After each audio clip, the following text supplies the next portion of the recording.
I am excited to be here with you. Today we are going to be doing, I don't know why my picture's not loading, but you know my face. Today we're going to be doing our second coaching session, and we are going to be getting into the individual challenges that you ladies shared with me as part of the prep work. This session is really an opportunity for us to dig deep into some of the things that are blocking you, that are holding you back, that are, questions that are on your mind. And you're going to hear a lot of me talking today. It's not going to be so much of you having to do work or having to, process information, but really just listening and engaging as much as possible. You'll probably find that even though not all of you submitted questions for the session, you'll probably find that there's a lot of commonalities in some of the questions that other ladies have submitted. So even if you haven't submitted anything, please just be present and observe the answers that I'm giving. I think that they'll be helpful for a lot of you, especially as I look at some of the themes that have come through. So before we get into that, though, I am going to give you feedback on your other homework, which was about the workbook. So the two ladies that were selected for feedback on your workbook this week are Gugu and Salam. And Christelle, who is here with us again today, has provided me with feedback to pass on to you. So I am going to share that with you now. But what I'll do is I'll actually pull up each of your workbooks individually. So Gugu, I'm going to start with you. Let's see. Section 3. Okay. So let me also pull up Christelle's feedback. Again, I have way too many screens open on my computer. And they're all necessary. It's not like extra screens, but it's a lot of screens just for this session. Okay, so what Christelle has mentioned, so starting with your SWOT analysis, so it's currently incomplete. You've added your strength section, which includes strong criteria that clearly reflects the value proposition of your business.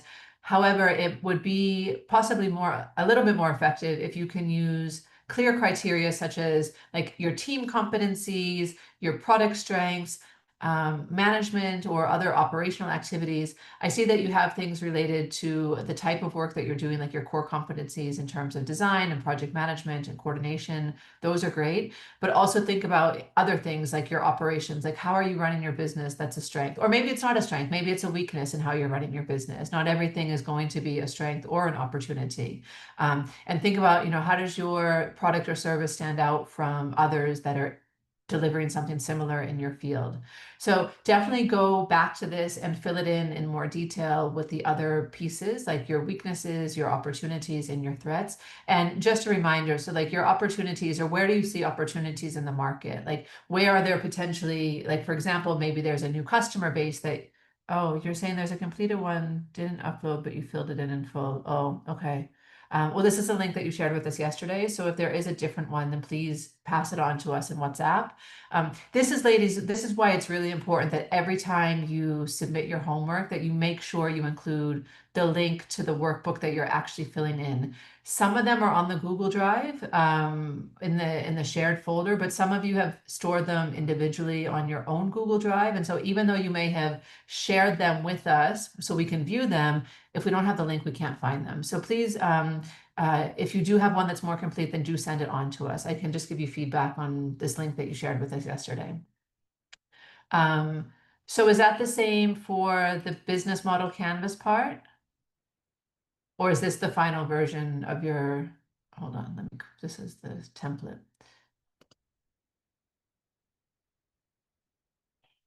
Is there more? I guess maybe there's also more here. Anyway, let me read what Christelle has shared with your business model. And then if there are, again, if this isn't the complete version, just share with us the other one. So what she shares here is your business model canvas outlines a solid value proposition, which is focused on timely, cost-effective, and regulation-compliant civil infrastructure delivery, with a strong emphasis on innovation and sustainability. You could add in one sentence that the main solution that you're offering, your customer relationships are really well articulated, showing a commitment to transparency, technical support, and long-term partnerships.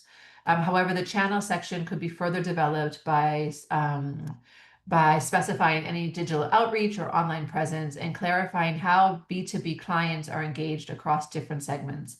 Additionally, it would strengthen the model to highlight any unique competencies or assets under your key resources and key activity that directly supports the value proposition. So consider like the technology factor, the business opportunities that can be generated accordingly. The cost structure is clearly detailed, reflecting the main operational expenses, showing a commitment to maintaining a skilled and well-equipped team. The revenue stream section is well diversified. To strengthen this further, you could indicate which revenue streams are most dominant or recurring and whether there's potential to introduce scalable or digital services. So I think in terms of the BMC, this is a really great start for your business model canvas. Maybe just make those few extra additions that Christelle has mentioned. But again, if there is another version of this that we haven't seen because it's on a different link, just share that with us in the chat and we can take a look at that later. Okay, you also had a couple of questions. So the first question that you asked was, okay, perfect. This one's the right one. Great. So just share with us the updated SWOT analysis. You had two questions. So the first one was, does the business model canvas replace business plans? The answer is no. The business model canvas is really, it's actually a great starting point before you start to write your business plan. It can help you start to thinking about all the different structure of those pieces. But ideally, your business plan is also going to contain each of those different, like each of those different pieces of the business model canvas. So it's a great way to structure your thinking. A business plan, however, is typically needed when you're going for funding because an investor is going to want to see a more detailed description of everything. If you're going to a bank for funding, they're going to definitely want to see a more formalized, long version business plan. But my suggestion is that if you are not going for funding, if you're not going to a bank and looking for money, or you're not going to investors and asking for money, you can really just get away with a business model canvas. You don't really need to go through the exercise of creating a 30-page business plan that you never look at again. Now, I am not saying that you should not plan for your business. You should make plans for your business. You should decide where it is that you're trying to get to. You should break that down into steps that are going to help you to get there. You should focus on your key activities and what your goals are. You should 100% plan for your business, but you don't necessarily need to write out a big, long, documented business plan, which is typically what a bank or an investor would ask for. A business model canvas is an amazing starting point for every single one of you. And not even a starting point, it's also a very good place to just reiterate your business model as you learn information. Maybe you need to change a section, like maybe your customers change and you need to redesign some pieces of your business model canvas, which in turn defines how you're planning for your business and ultimately a business plan if you need to write one. But it doesn't necessarily replace it. I would say that it complements it instead. But that you don't need a long form business plan unless there's a very specific purpose for it. I see too many people waste time writing a business plan that never goes anywhere and that they don't do anything with except like maybe throw it in a folder and never look at it again. And that's not really planning for your business. Then you ask the question, how does one get funders to be more flexible with business canvas than business plans? Unfortunately, you really can't. Like, I think a lot of funders do want to have that more longer form business plan document just because that's what they're used to. A lot of funders just have a checklist also of criteria that they're just going to ask you to follow, even if it doesn't necessarily make sense or is not really necessarily the best tool to be using. But when you have investors, you can sometimes present, for example, like when you're doing a pitch, you might want to include pieces of your business model canvas, not necessarily in the table, but you're taking out pieces of that as you're talking about your business. So people are for sure going to want to know about your customer segments. They're for sure going to want to know about what product or service you're actually offering and why that is the right thing, like why there's demand for that, why you believe that that's the right thing to be selling. They're definitely going to want to know about your revenue structure and your cost structure and basically your profits, how you're making money. So you are still using components of that, but some people are still going to require that longer form document. Christelle, do you have anything to add on these two questions? They just specifically. I just want to, yes, I just want to add, thank you, Danielle, for your valuable input, and hello again to all the participants. I just want to say that the business model Canva is a very also flexible tool, so you can change it, you can adapt it, while the business plan is more rigid document, so it shows the vision within 3 to 5 years from now. Business model is part of the business plan, but it's a much more dynamic tool that shows how you can adjust it, you can amend it, you can explore the new business opportunities and revenue streams. So I just wanted to add this, basically this point. And on the level of the second question, so different business models. You can have different revenue streams, but especially when you're a startup and starting up, it's good to have one focused business model with one or more revenue streams. But the more the business grows and the more this evolves. So I just wanted to share this small input, Danielle. Great, thanks so much. Okay, you're welcome. So now let me give for Salam. Let me just pull up yours. Here is your SWOT analysis. Okay, so Christelle's feedback for you, Salam, is as follows. Okay, so with regard to your SWOT, it integrates various relevant criteria, but here are some notes that she considers for enhancing it a bit further. So in your strengths section, clearly highlight the company's niche market advantages and your unique product features. So be more specific about what differentiates your product, for example, organic certifications, health benefits, flavor innovations, etc. Under the weaknesses, ensure that only internal challenges are listed in this section. So you mentioned socio-political tensions. That would actually go into the threats category. This is really where you want to have like internal challenges. Maybe you have team challenges, maybe you have operational challenges or resourcing challenges.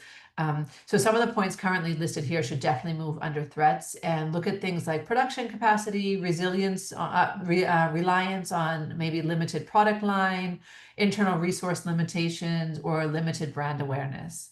For your opportunities, the 2 criteria listed show a clear opportunity to leverage, and it would be good to provide a bit more detail about the types of support programs available and clarify the untapped market of 180 plus. So more criteria could be added, like growing awareness of the lactose intolerance and veganism, to identify rising customer segments, health and wellness trends, etc. And then under the threats, we talked about this briefly already, but focus this section on your external risks, being much more specific and relevant to your business. So it might be growing market competition, volatility in the supply chain, the rising cost of organic raw materials, shorter life, the shorter lifespan of organic products, or the challenges of scaling within a niche market. And then, of course, the socio and political things that you mentioned already. Then when we look at your business model canvas, I think it's a bit, let me just, okay.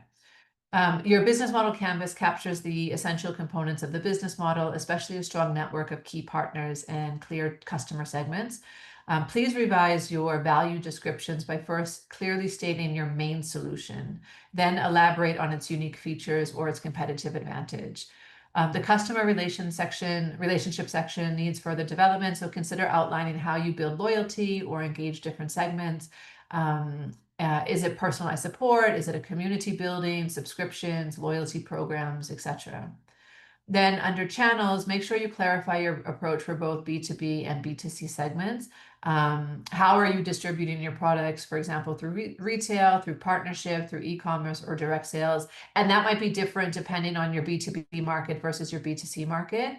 In addition, like when you start thinking about revenue, you might have different revenue sources based on B2B versus B2C. So you might have wholesale pricing for B2B versus retail pricing for B2C, and think about any other differences that are there. Then also under your revenue stream, explain whether your direct sales are your only source of income, or do you also sell through online platforms, subscription models, or generate revenue from any value-added services. So direct sales are one thing, but direct sales are happening to consumers and they're also happening to distributors, but are you also selling in those other channels? But a really great starting point, and as Christelle mentioned, this is something to continue to reiterate, to go back to, and every time you learn new pieces of information, you can add it in or you can change things around. You also had the question, which Christelle has touched on already, about can you have more than one business canvas if you have different business models? And as she said, like, we really suggest that you focus in on one business model to start and give it time to see if it works. And if it doesn't work, you can always go back and change things around. The exception to this is that you might want to create a different canvas for different customer segments, just so that you can fill in all of the details and have them be separate. So for example, maybe one of your customer segments is B2C, and then you list out all of the criteria of what that customer looks like, and then your sales channels and your distribution channels and your revenue models might look different. So maybe you put that on one canvas just to have all of the information on B2C in one place.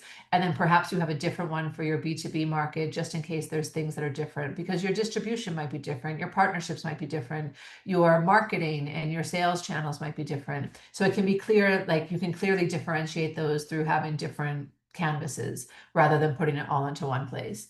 But it's a tool that you can use however you want. You know, if you're also, for example, exploring different customer segments, maybe even within the B2C market, you're looking at different types of customers.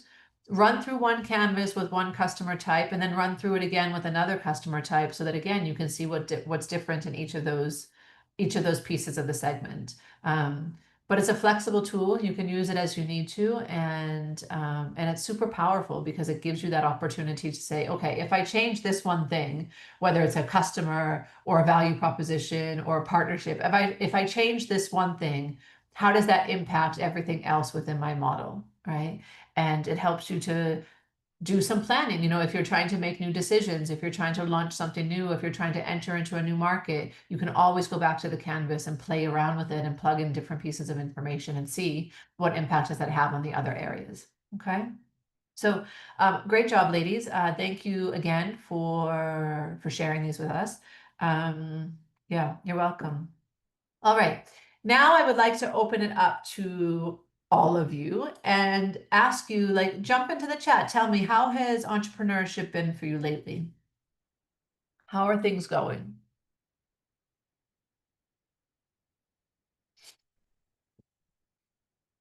Challenging.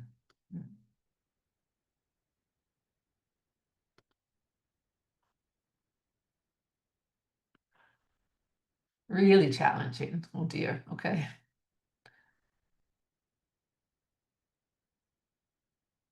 A bit challenging. I love that you're having like different like adjectives at the beginning. Okay, so a bit challenging, really challenging, hectic. Every day a new issue, frustrated and exciting at the same time. Yeah. Yeah.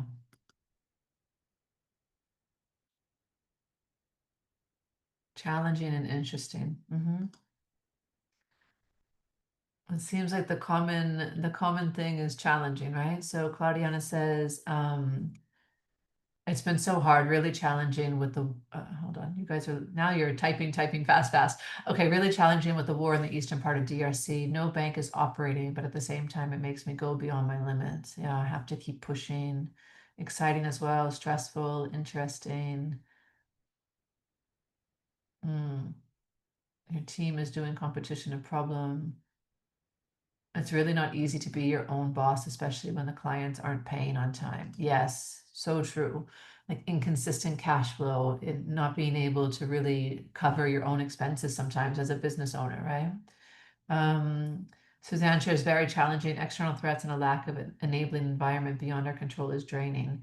We could be better, but the above aren't allowing for effective growth. It's a real struggle. There are always unexpected things every day. Demanding and interesting, building business with partnership. Yeah. Thank you for your honesty and your vulnerability. I always appreciate when you're not trying to sugarcoat things and tell me that everything's great. I wish I had a magic formula to tell you how to make it less challenging. Unfortunately, challenge is really part of the game. Like, entrepreneurship is challenging. Today is actually my business birthday, the 10th of June, and today marks 12 years in business. And some things get easier, right? Some things definitely get easier. We become more confident. Thank you. We become more confident. We become more sure of our direction. We become more uh, resilient, right? Like to the highs and the lows of business. But there are still 12 years on, there are still challenges. Things are still challenging. Sometimes it's things that are completely out of our control. As you ladies mentioned, like socio-political situations are hard. For those of you here in Kenya, you know that literally every single time that we have an election year, the GDP of this country plummets, which is every 5 years. And it's not just the election year, it's like the year leading up to the election year, and then it's like the year after the election year. So literally like 2 years out of every five are almost like a write-off. Like business is always very challenging. And then of course there's things that happen within our businesses. We're looking at new opportunities. We're trying to do different things. And these are always, again, going to be challenges that we have to just continue to figure out as we go. There's always going to be something new that comes at you, whether it's a new opportunity or a new threat or a new challenge with maybe even within your team or within your business or with a client. Like there's always going to be things that we need to figure out as we go. And like I said, I wish I could tell you that that gets easier. In some ways it does, because we just get used to it, and therefore we build up resilience and we build up that confidence. But the challenges still exist even years on. Entrepreneurship is not for the faint-hearted. You really have to. So I think we're kind of crazy. I think we are a little bit crazy to be running our own businesses and to, persevere in despite everything that's around us. We really do it from a place of, well, one, craziness, but two, like we have to really love what we're doing in order to keep picking up every single day and pushing forward, even though we're faced with all of these difficulties along the way. My suggestions before we get into like the individual things that you ladies have brought up for me, like my suggestions are really a couple. One, acknowledge where things are going well, right? There's always going to be the bad stuff, right? But there's also always good stuff that's happening too.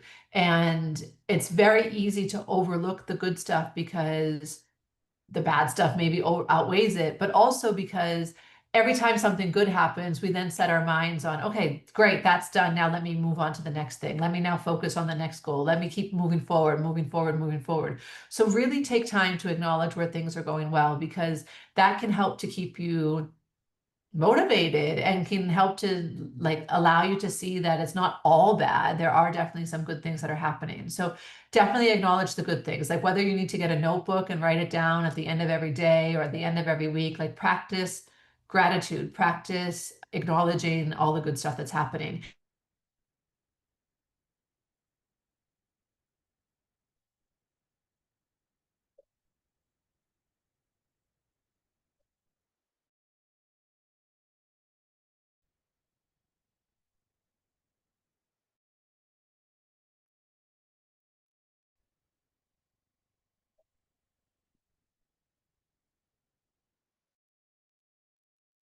I think we lost Danielle. Is anyone else having an issue? Yes, I think Yeah. she was disconnected. Yes, Okay. she's lost.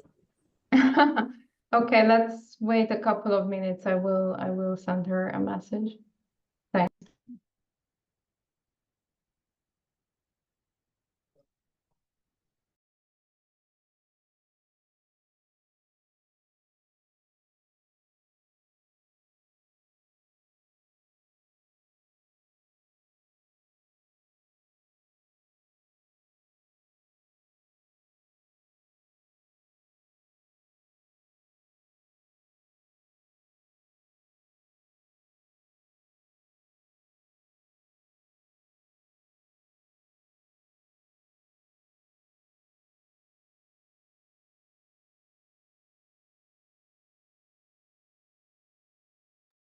Okay, she had a slight internet connection problem, I believe. So she's saying that she's trying to reconnect. Just wait for a few minutes. Thank you.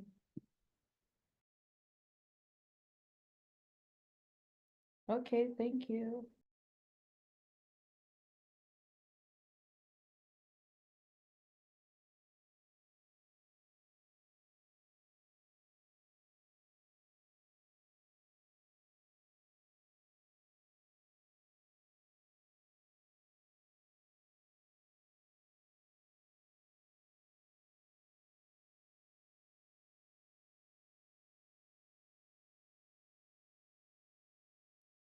There's a perfect example of a challenge. My electricity just went out and it takes a few minutes for the generator to kick in. So, you know, we just have to roll with the punches. But I am back. I am here. Let me just reshare my screen. Thanks, Danielle. Welcome back. Sorry, ladies. It was bound to happen in the perfect moment of of conversation. All right, let me pull up the chat again also so I can see you. Google says you also have electricity challenges. Of course, you know, like ours is called KPLC, Kenya Power and Lighting Company, and they like to play games with us. You know, sometimes they tell us that things are happening, and other times they're just like, surprise. Anyway, so what I was sharing is that yesterday I asked these clients of mine to go through their calendar for the past year and really start to highlight like all of the great things that happened for them so far. Like, and you can do this exercise too, where you go through week by week and you look at the opportunities that came, you look at the lessons that you learned, because even in challenges, there's usually lessons. And well, there's always a lesson. And so you can just acknowledge how far you've come. That's number one. Acknowledge the good stuff. Number two is to have a community. You know, make sure that you're surrounding yourself. Oops. Oh, now all these things are going everywhere. Have a community. Like, make sure that you are surrounding yourself with other women and other business owners who get what it's like to run a business. Like, this is a perfect group that we're talking about now because all of you ladies have just shared, yeah, things are hard. You know, things are hard, and it's very common for things to be hard. And when you have that community of people that get what it's like, it really can help to keep you motivated, understood, feel like you're not alone. And I think that's super, super important. So whether your community is a virtual one or it's an in-person one, make sure that you are surrounding yourself with people that understand the highs and lows of entrepreneurship, because it can really help to make things better or easier, not necessarily better. The challenges are still there. But when you recognize that the challenges are not yours alone, that other people are going through the same things, like the electricity thing, like, yeah, I mean, not all of us, but like all of us on the continent, we have electricity challenges sometimes because whatever the reasons are, you know? So surrounding yourself with people that get what the journey's like are two recommendations that I highly, highly, highly make to help you through the hard times, okay? I now want to go through one by one for the individual things that you ladies brought up to me, and we're going to go through a specific order. So our order today, I'm pulling up your names now. This is based on the order in which you submitted the form. So there's no, like, there's no randomness to it. It's based on the order that you submitted it. I'm going to run through you ladies one by one. And answer the exact, like the questions that you have asked me in the form. And in addition to that, like at the end, if there's still time and you didn't submit the form, or if other questions come up as you're listening to me talk to these other ladies, then please feel free to type them into the chat. Or even if like I'm saying something and something comes up for you right in that moment, feel free to put it into the chat and I will answer as many questions as I can today. We are going to be together for the next hour and 15 minutes. So we are going to be, I'm just going to be talking for a lot of the time, and hoping that the electricity stays on. If it doesn't, rest assured, I will be back within a few minutes. But now we're going to dig into them individually. Okay. So I'm actually going to stop sharing my screen. So you'll just see me for now. And okay, I'm going to pull up. Okay, so the first lady is Florence Oluwakemi. So what she shares is keeping her stuck in business. She talks about a lack of funding and a lack of a technical partner or co-founder. And her questions are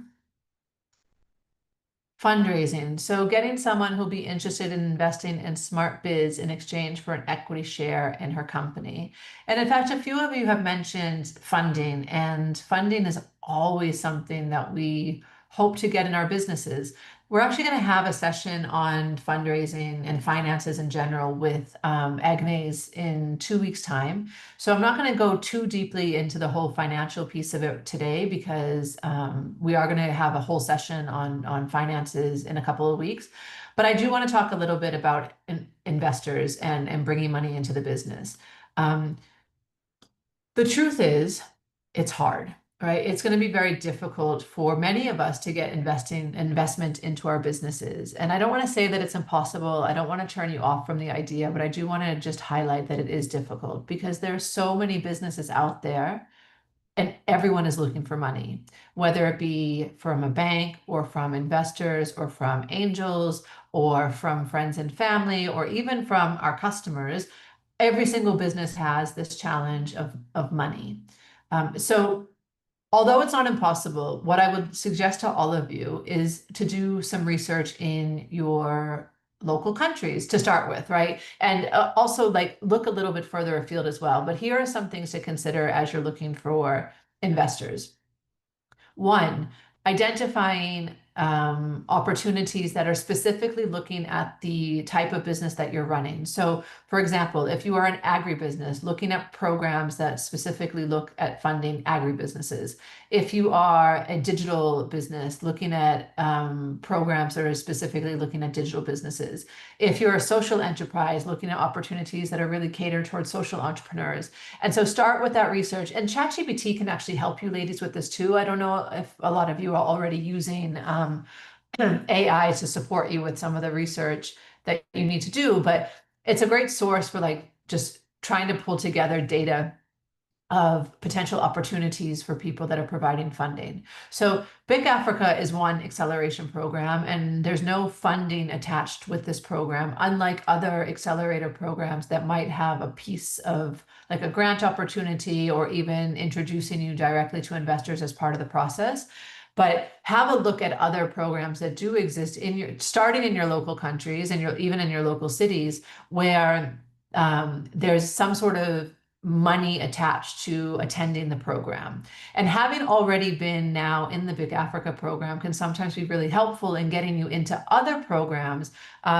Because the truth is that these programs tend to take the same business owners often, right? Because as you get more confident with your business model, as you become more confident with doing things like pitches or pitch decks or business plans, it helps to then get you into the next type of program that you can look at. So if you're really looking for investors, my initial suggestion would be to look at those types of programs that provide you with some sort of funding, whether that be a grant or a little bit of debt, which means that you have to repay it, or even potentially putting it in front of investors later on.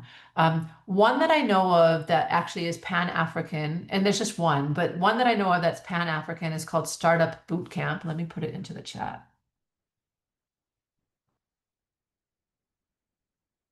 Startup Bootcamp. They are based in Cape Town, but they look at applicants from across the continent, really trying to support them. They have a residential program, and I don't know how it looks now because I was involved with them a number of years ago, but they have a residential program, meaning that you come to Cape Town and you work with them for a number of months, and then they put you in front of investors, which they call a demo day.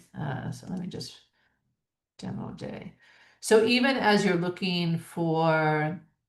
doing research into potential opportunities, look for the ones that have demo days. Demo day means that most likely they are introducing you to investors. And it's not a guarantee that an investor is going to give you any money, but at least they're putting you in front of them. So they're allowing you to open that network. The other thing that you can do is look for opportunities where investors are going. So maybe there's a conference, and potentially you're not going to be on the stage talking about your business, but if you can get yourself into rooms where investors are already showing up, that's also a really great opportunity to expand your network and potentially end up into the right sort of circles where you can start talking about your business. One that happens here in Kenya every year, it won't happen again until next March. It's called Sandkelp Forum. I don't know if some of you have heard of it. I think you and those ladies who are here in Kenya with me might have heard of it, but it's like an international convening of people, and there's often investors that go to that as well.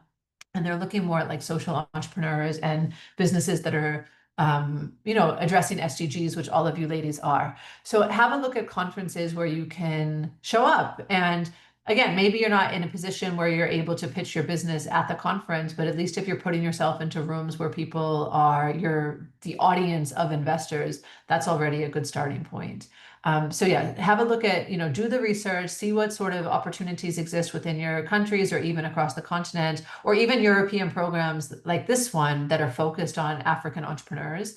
and also just look at in-person opportunities where you can show up and just network. So those would be my main suggestions for funding. And that applies to any of you who have listed funding as something on your sheet, but I still will go through them. Excuse me, I will still go through them one by one. Your question also, Florence, will it be possible to get an investor from the BIC Africa network? Not directly, not necessarily, right? So in this particular program, we don't put you in front of investors, but you do have opportunities to be highlighted on, like, for example, the website where investors might look at some point, but there's no demo day, there's no matching at the end of it. This program is really setting you up to develop your business model further so that you can move on to the next step, which is hopefully going to put you into the right spaces where, whether it's investors or angels or even preparing your business model for your customers and your banks. Because remember, the best way to bring in business is usually by making sales rather than trying to always get someone to invest. Are you already on the website? I'm not sure. Christina's here with us. So let's. Sorry. Yes. Christina, are they already up on the website, or that happens a little bit later? Yes, we have already published news. I will share some links, but we will also still publish news at the end of the program, for example. But I will share in the chat. Thanks. Okay, perfect. Thanks, Christina. And if there's other ones that come to mind, I used to have a list somewhere of like all of the conferences that happen around Africa. Let me see if I can find it. And it's a few years old, so it hasn't been updated, but at least it might give you a starting point for a list. But let me see if I can find it. I don't know if I still have it, but I'll take a look after the session. All right, next up we have Gugu. So what's keeping you stuck? Limited resources to acquire enough software. So troubleshooting for her is recommendations of partnerships with entities that are involved with technology projects. Yeah, so again, like this is the same that I would say, I personally don't have a list of potential partners that are involved in technology. But again, like research can really be your best friend here. So putting it out into your network, like doing that research online, having a look, doing the Google searches or the AI searches to find programs that are specifically looking at technology. And there's a lot of them because tech is never going to go away. But looking specifically at technology or digital solutions, and then, you know, looking to see like, what is the criteria for getting into this program? What is the criteria for being showcased on their, you know, on their platform? Each of them will look slightly different. What conferences can you go to that are specifically tech related in your field where you can continue to network and make connections? The other thing that I suggest, and again, this is like for all of you ladies as well, like use LinkedIn. If you're not on LinkedIn already, and I know it's like, it's kind of a boring social media platform, right? It feels very like corporate-y and serious, but it's a great place to make connections with people who are doing things that are either similar to what you're doing or related to what you're doing, whether they be entrepreneurs or investors or program managers, etc. So I would also use LinkedIn, and even just putting it out to your network to say like, hey, I am looking for this type of partnership. I am looking for this type of organization. I am looking for this type of customer. And asking people who already know you for referrals, you know, asking them if they have any contacts that they can share with you, because the truth is like, we never know who people know. We never know who people know. So I might know someone that's a direct match for something that you need, or I might know someone who's a perfect client for what it is that you need. Maureen shares, yeah, LinkedIn has been very useful for her. Like, and for me too, but for different reasons. I've actually just started using LinkedIn again recently, like purposely like posting on there and engaging and looking at what people are up to. But my network on LinkedIn is humongous. It's like nearly 2,000 people. And sure, they're not all my ideal clients, but I don't know who those people know. So if I were looking for an opportunity, or I were looking for a connection, or I were looking for, you know, a way to expand my network, I would definitely go out there and try to ask in that way. So put it out on LinkedIn, say that like, this is the type of partnership that I'm looking for, and allow people who are already in your network to support you, whether that be by commenting or tagging their own people, or even sending you a DM so that they can give you some more information. And that's a great way just to start to build up more connections with the types of people and organizations that you need to be connected to. So that's in addition to the research. The research is definitely the first thing that you need to be doing. Yeah, Suzanne says LinkedIn is a saving grace and a link network for an entrepreneur. It's good that it's boring. Yeah. Specific to business connections and network opportunities. So it's focused on connecting to the right people. It's true. Like there's very little stuff on LinkedIn that can distract you. You're not going to go most likely down some rabbit hole of watching like TikTok style videos like you do when you're on Instagram, right? And you can still make connections on places like Instagram or TikTok. I don't use TikTok. I feel like I'm too old to even think about that platform, but you can still make connections there, but are they the right connections for you and for what you're trying to do? And all of you ladies are trying to build businesses. You need partners, you need customers, you need just even network of other women entrepreneurs or entrepreneurs in general that can support you and to, put you in the right spaces. So use LinkedIn. Try networking events that are, again, related to your industry. And that doesn't mean to go to everything. Like there's a lot of opportunities out there that won't be the right ones, or a lot of networks out there that are just not going to be the right ones. Don't waste your time, but, go to them and start to see, are these the right places for me to be showing up? Yeah, you're welcome. Gugu, you also have the question, which is it a good idea to try ventures in as many businesses as you can? No, I don't think so. A lot of people will say to try to like diversify your revenue, and yes, you can diversify your revenue. You can go after different businesses and different ventures. But the reason I say no is that you really want to get one going before you start to focus on another one. As you probably have already seen with this business, it's challenging, right? We all share that it's challenging. There's so many things to do. There's so many decisions that you have to make. There's so much stuff that it consumes your time and your energy and your thoughts. Like imagine doing that with like another venture or two ventures or three ventures and trying to juggle all of those things simultaneously. So when I see people trying to do a bunch of different things at once, I ask them to scale back and just focus on one thing at a time, really give that your all for a period of time, right? If you find that after 6 months or 12 months, you're not getting the traction that you really want to, then sure, so you can start to explore a different idea instead. But if you're trying to do everything simultaneously, you tend to take longer with everything because you can't give your focus everywhere. You'll also really you run the risk of burning out, right? We try to be super women. We try to do everything. We try to say yes to every opportunity. And at the end of the day, we're not really looking after ourselves in the process. So who suffers the most is us. So I really suggest like go after one thing at a time. If it's not working, of course, you can try something else. Or if you have a team of people that can support you so that you can execute on a few things at once, then that's a possibility, but it's challenging, right? You have to consider everything else that you're juggling and how you fit in another business. Yeah. Okay. Janet is my next person. So her challenges that she's having, defining a clear business model for the waste management pivot as Mecria, I think it's Mecria caters transitions into the waste management space, specifically around food waste and source segregation. So she's struggling to design a clear, viable business model. She needs help defining what exactly are we offering, services versus products, who are our paying customers, households, restaurants, municipalities, and how to price and package the services for impact and sustainability. Nai, I'll come to your follow-up question in just a minute. Let me just answer Janet's things first. So, Janet, is Janet here? Are you here, Janet? Let's see if she's here. You are. Janet, you want to jump off mute?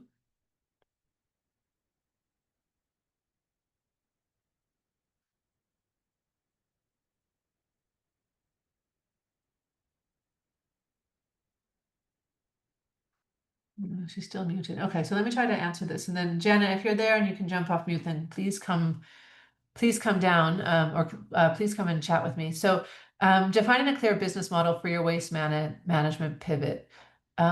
You're asking like, what exactly are we offering and who are our paying customers and how to package and price the services for impact and sustainability. Yeah, I really need to talk to you a little bit more about this, like just to understand like what your different options are. But my first suggestion would be to go to the business model canvas again and run through it with each of those customer segments in mind. So like the first time you do it, you can run through it with your households. The second time you do it, you can run through it with restaurants. And the third time you can do it is to run through it with municipalities. And then start to think about like what are all of the different components of what those people might want. So for example, the challenge that a restaurant has might be more than what an individual has. A restaurant probably has higher volume and they have to get rid of more waste, whereas an individual household only maybe has small things. A restaurant, maybe you can also have larger volume, which means that you can make more money from it. I'm not sure. Without really understanding your business a bit more, it's hard for me to give specific advice, but you have to start thinking about like what pain am I solving for this particular client? So your restaurants are going to maybe have a different type of pain than your individuals, which might have a different type of pain than your municipalities. The other thing to consider if you want to start working with municipalities or government is, do you really want to work with the government? For various reasons, right? Like sometimes the government could be a great client, but they're also a very difficult client. Like here in Kenya and maybe in some of your other countries that you ladies are in, like the government doesn't pay people on time. So you're left with providing services to them and not getting paid for ages. Do you want to deal with that cash flow challenge and always having to chase up on contracts with the government? That's a question that you have to ask yourself. So go through the business model canvas, plug it in for each of those different types of customers, identify what their pain points are for each of those different types of customers, and then how you can go about solving that, whether it be through a service or through a product. And then quantify that market, right? So if you do one for individuals, one for restaurants, one for municipality, and then you work through what that business model could look like, what does that then translate into when it comes to revenue and costs, right? Cost of servicing the client, but also the money that you can make from them, and see which one you think could be the most profitable. Now, profit isn't always your main motivation. Sometimes you also want ease of doing business. You might find that doing business with the government could be the most profitable, but it could also give you the biggest headache. Like Fanja has just shared, like here I decided to never have the government as customers. I'm the same. Like I don't ever want to work with the government or to do any sort of government sponsored program because I just don't want the headache of that, right? Also, sometimes you have to do kickbacks, right? And to pay to get contracts and that sort of corruption nonsense, which I don't stand for. So it's a personal decision, of course, but you might decide that even if the government is the most profitable client, that you don't want them as your client. So work through that business model to figure out like how do you solve each of those things. Yeah, then you talk about building strategic partnerships with local authorities and communities. So you recognize the importance of collaborating with Kisumu County, community groups, and informal waste workers. However, we're unsure how to approach and formalize these relationships to ensure alignment with local waste management policies and long-term community trust. Okay, so yeah, you're already talking about Kisumu. I mean, I've not been to Kisumu, but I imagine things happen very similarly as they do here in Nairobi. I know you're a smaller city, but you know, it's about deciding who your customer is, right? If your customer is going to be households, then making relationships with community groups is going to be more important than maybe making relationships with the government. Like you want to teach these communities the benefits of what like proper waste management, like what are the impacts of not having good waste management? How do you incentivize them to actually take waste management seriously and to use your products or services to support them? And how do you formalize these relationships to assure alignment? Of course, you want to stay on top of anything that's happening within your local authority, within your municipality. You want to pay attention to any sort of like rules and regulations and laws or policies that are being enacted at a county level or even at a countrywide level to ensure that you're in compliance with that. And then it's around educating, right? If there are, for example, if there's a policy that's going to penalize someone for disposing of waste incorrectly, and I know they've tried this, but it hasn't really worked. But remember when we had, and Janet, I don't know if you're here, but like about 7 years ago here in Kenya, we had a plastic bag ban, right? They banned the use of plastic bags. So every single organization that was using plastic bags, like grocery stores or retail shops, or even individuals using plastic bags to carry things around, they would threaten to fine you on the spot if you were found with a plastic bag. In fact, even coming into the country, if you were found with a plastic bag in your suitcase, they would threaten to fine you. And it was like quite a lot of money. It was like $500 per bag or something like that. But it worked. And like now in Kenya, you don't find plastic bags. I mean, we have plastic bags for garbage disposal, which are issued by the collection agencies, like the garbage collection companies, but you don't find plastic bags anywhere. And as a result, you don't see plastic bags all over the road littering, the national parks or any green spaces really, which is great. Like it really helped to clean up a lot of the garbage that was out there. But there was this punitive thing that made people stop using plastic bags. So when I think about waste management policies, and I don't actually know what they are here in terms of what's coming up and what might be happening, like community education around, hey, this policy is coming and this is the impact of not following it, can be really useful for then transitioning someone from doing what they're doing now into using your services instead. So I hope that's helpful, Janet. I'd love to hear more about what your options are. So if you are here, feel free to jump into the chat. I see you're online, but maybe you're not able to unmute yourself. And then she asked about how do I find or structure financing for waste-focused startups with limited tangible assets? Yeah, I think I've answered the funding question already, and we will be talking about finances more in the session with Agnes in a couple of weeks. So I'm going to park that one for now because again, like it's about research and it's about making those partnerships and those connections to make sure that you're in front of the right people. Okay. Okay, so Bethlehem is next. Oh, wait, sorry. Before I go to Bethlehem, now you asked the question, how do I know the good challenges and the bad challenges? Like, when do we need to make changes? Yeah, it's that like that's a very good question because we don't always know. I think sometimes we just have to give it time. Some challenges we can push through and it just takes maybe a small change that will make things better. But if you feel like you've been tackling the same thing over and over and over and it's not getting better, or it's been a long time and the same challenges, like you're hitting the same challenge, sometimes it's time to pivot. Sometimes it's time to change your customer or change what you're offering. It's if maybe Nai, if you can put into the chat, like what is one that's on your mind at the moment that you're trying to decide, like, is it a good one or is it a bad one? That would be helpful. So while you're typing that in, I will move on to Bethlehem. Okay, so Bethlehem says that she's been stuck because she has a lack of clear strategy or direction. She doesn't know how to attract more users, and already on board users are not getting a job. Okay. Bethlehem, are you here? Yes. Bethlehem, can you come off mute and talk to me for a bit?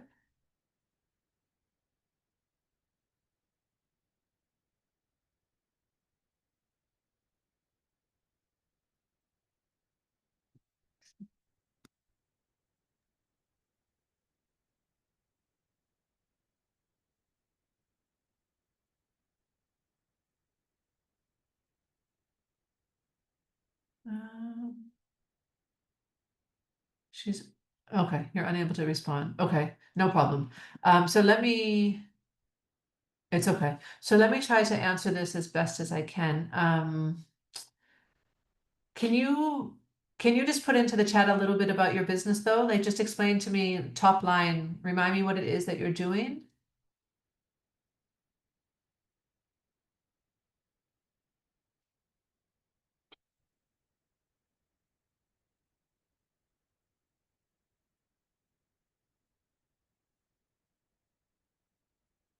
Okay, a job matching platform dedicated for women. But what you're finding is that the women who are already onboarded are not getting jobs.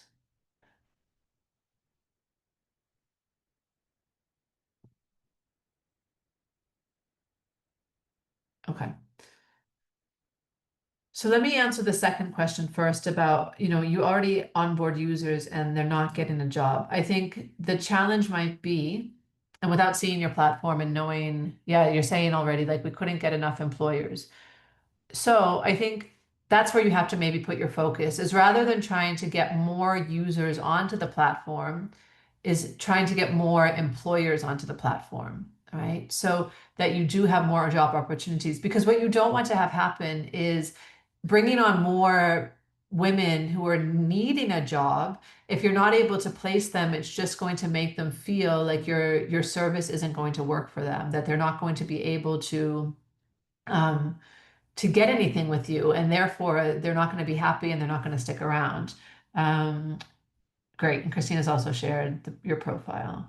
Employment grabs through technology. Okay. Great. Thank you, Christina.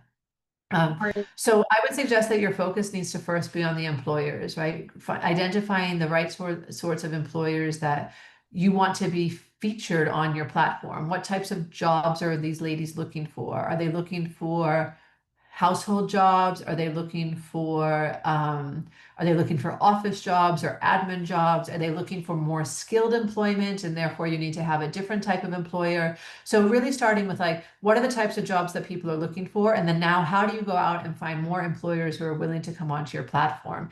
And to do that, it will require a couple of different steps, right? The first one is going to be then identifying who is providing these types of jobs out there. And it might be that you're contacting employers directly, or maybe you're contacting other placement agencies that are placing women into these types of jobs already, but maybe they're doing it manually and they don't have this digital solution.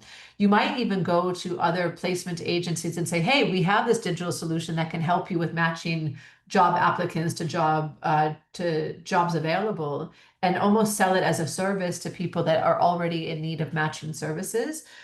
But going back to employers, like identifying what types of jobs are people looking for, who are these types of employers that we can now approach, and then starting to make contact with them and helping them to see the benefit of using your service to help them find candidates. You really need to sell it to them as a solution to their problems. And maybe the problems that those employers are currently facing is that they don't have a great list of suitable candidates, or they don't want to pay high fees for recruiters, or they don't even know where to look to find people. You really need to figure out like what are the challenges that these employers are facing, so that you become a must-have solution for them. Once you get those employers on board and you can start to at least get jobs for the women that are already on your platform, I think then you can shift your focus to getting more users on board. Because you don't want to get, like, if you have 100 women looking for jobs and you're not able to place any of them, you don't really have much to sell to those women to say like, hey, you want to come and work with us because we can get you a job. Like, you want to increase your success rates of successfully matching women with employment, so that it becomes easier to also sell to both sides of that, to sell to more employers and also to sell to more women to come on board.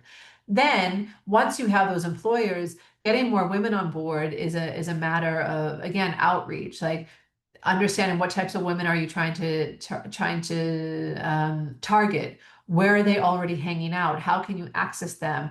Are they on social media? Do you want to reach them that way? Do you need to go to community groups and recruit them that way? Do you need to form partnerships with other organizations that are already supporting women and see if you can get access to the ones that they already have and bring them on board?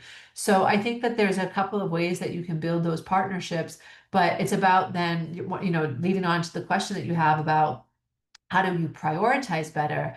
I think you have to make a decision about where do you start, right? Because you can't do all of those things at once. My suggestion would be to start on the employers so that you can build up more employers, and then also improve your matching for the women that are already on there. And then from there, you can start to identify, okay, how do I now bring other people on board? Whether that be through, like I said, community groups or partnerships with other women support organizations, social media, recruiting people through social media, or even your own social networks. Okay.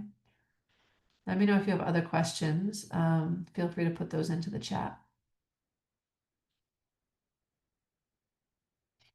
And then while you're typing, I will move on to Fanja. So Fanja shares, I think I have an issue with employee competence. Sorry. Yeah, that can be tough.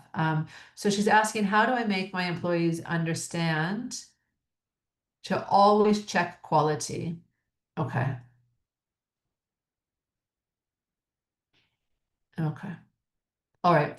Hi, Fanja. Thank you for sharing this. So yeah, employee competence can be a challenge so frequently. I see this unfortunately so often, whether they're doing an admin job or an office job or a production job, competence can really be a challenge. I think the first thing is making sure that your standards are known, right? If you are expecting something to be done a specific way, you need to train your people that that is what your expectation is. You need to like make sure that they're following your instructions and that they know exactly what is the quality that you are expecting. The next thing that you can consider if you don't have it already, and this again, this is kind of advice for all of you, is to make sure that you have standard operating procedures that people can follow. So for example, if you are doing a specific task, this is exactly how, step by step, I want you to follow this task.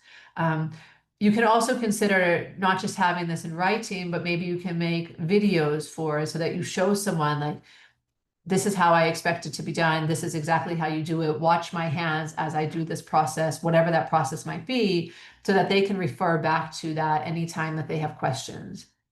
You then want to build in some sort of quality assurance step in your process, right?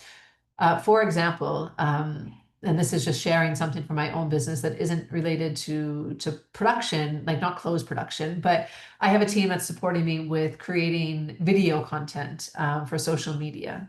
And I have given them, they basically give me like, this is the list of stuff that we need from you. They go and then they edit it and then they give it back to me and they say, okay, now it's ready to be published. There is clearly a step missing in their process because it's always my job, and it shouldn't be, but it's always down to me to then tell them, hey, this video has a typo in it, or this video doesn't follow the brief that we agreed on, or this video has this or this. And like they clearly need to introduce a step in their process where someone from their team is already reviewing the video versus our brief and making sure, yes, tick, tick, tick, it follows all these things. So introducing that process in your business too, like making sure that there is a stage for quality control and very clear steps of what needs to be checked during that quality control process. So is it that you're checking that something is matching a pattern? Is it that you're checking that something is, like the buttons are in certain places? Are they checking the stitch quality to make sure that there's no like funny lines and everything is straight, right? Making sure that there's that checklist of like everything looks good, tick, tick, tick, and holding them accountable for it. So a great way to hold them accountable is to print out that checklist. And then every time they're doing quality assurance, they tick everything manually with a pen and they sign their name at the bottom with the date. That way, when you then go back and you say, hey, this wasn't done properly, and yet you told me that it was, you confirmed that it was through this process, you then have very clear violations that you can address, right? And if you find that those violations are happening too frequently, you then have cause for termination, which says, hey, you're not meeting my standard, you're not following instructions, you're not behaving in a competent fashion. And this can apply to any type of business that you ladies are running, whether it is like oh, I feel like I'm frozen. Okay. Whether it's manual production or it's digital stuff or it's admin tasks or it's anything that you're doing, just making sure that you have those standard procedures. Are you here? Huh? You guys hear me? Yeah, Daniel, we can hear you. I think someone's microphone just maybe got unmuted. I'm not sure. Oh, okay. No problem. Great. So just making sure that you have these standard operating procedures in your business, regardless of what what your business is doing, and having a checklist and having that accountability and making sure that you're making time for training, right? So often we expect people to just magically know the way that we want to do things or what quality we're expecting, and they're just there to get the job done, right? And unless you teach them and you train them, you might have issues with that. Another example I can share is like recently in my house, we've had like the plumber has come a couple of times to fix the silicone around the shower. And he does a horrible job. Like I look at it at the end and I'm like, it's so messy. There's silicone everywhere. Like, don't you take any pride in the way that your work looks? Don't you care about how things look?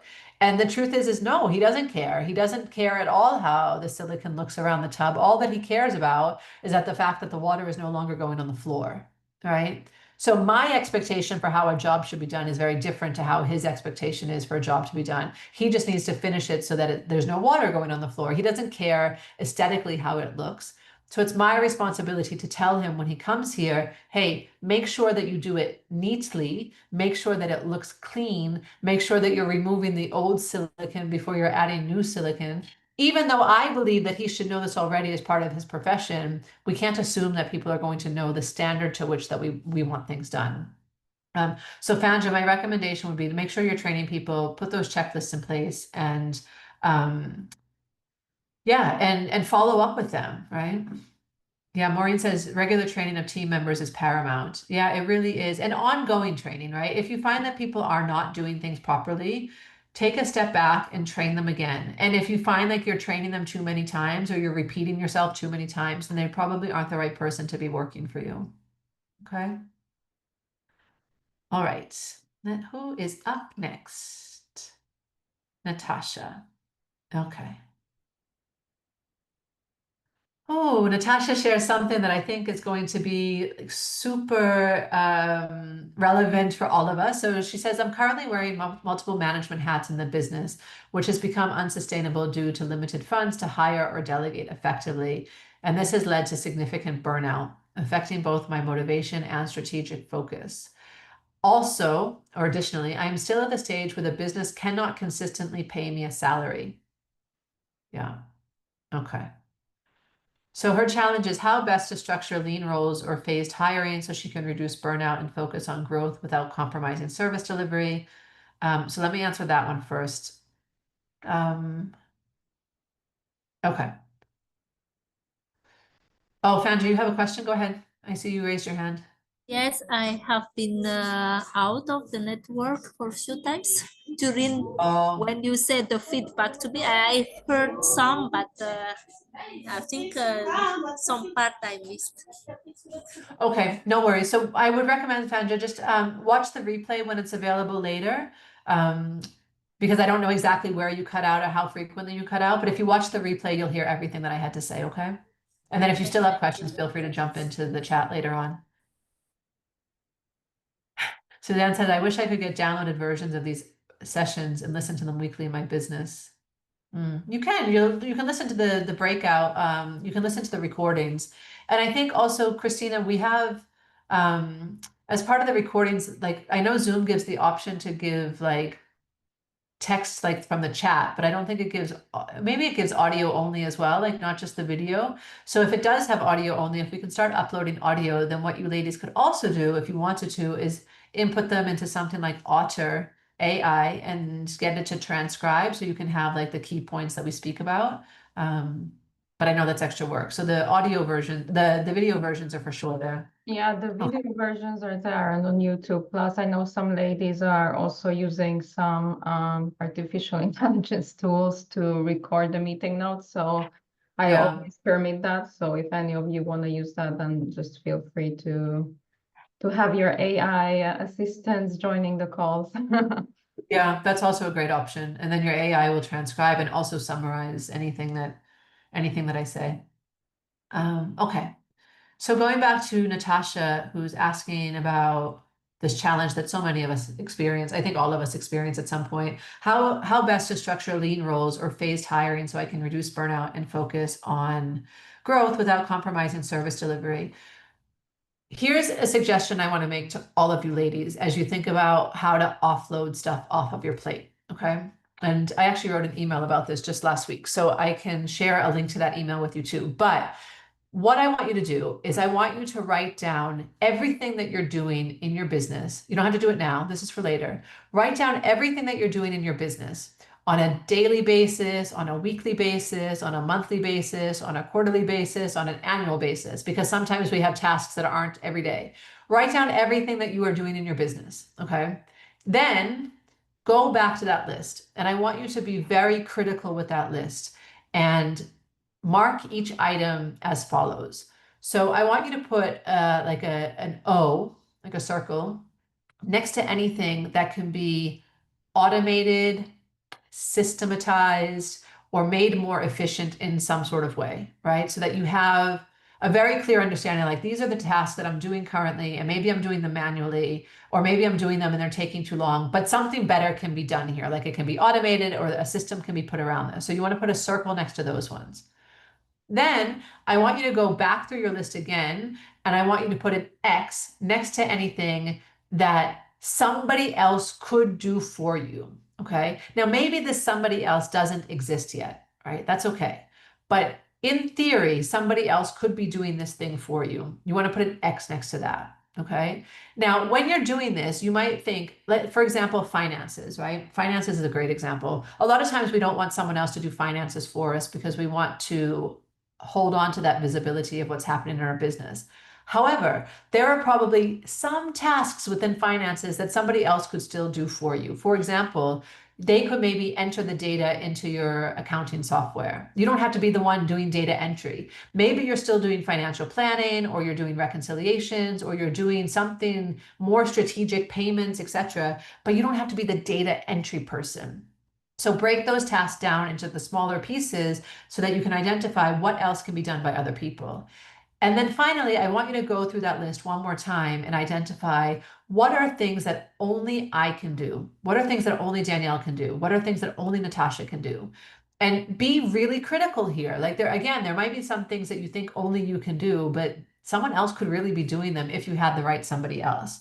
Now, in my business, what that looks like is I am the only person that closes sales, right? Because my business is so much based on relationships and building relationships, whether that be with partners like BIC Africa or individual clients that I'm working with. I'm the one that's closing those sales because I'm the one that is holding that relationship and growing that relationship. I am also the only person that is doing delivery, right? I'm the only person that's working with my clients, that's supporting them with their strategy, etc.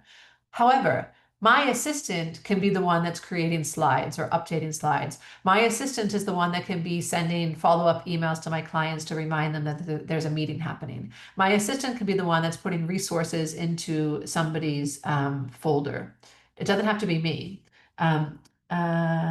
Suzanne said, repeat what you said to circle. I'll share a resource with you ladies that has this written out. I'll put it into the chat a little bit later on so that you know exactly what steps to follow there. And then once you go through this process where you do the circle, the X, and the star, you then want to make a plan around that, right? Start to see, like, what can I get rid of first? And maybe you can't get rid of it. Not maybe. You're not going to be able to get rid of everything to start with. You're going to want to probably start with admin tasks, things that take up a lot of time and don't need to be done by you, but that free up, once you get rid of them, can free up your time to focus on the stuff that only you can do, the more strategic stuff. So typically you'll hire some sort of admin person first, whether that's a personal assistant or a virtual assistant or an office manager, just someone that can help you with those day-to-day things.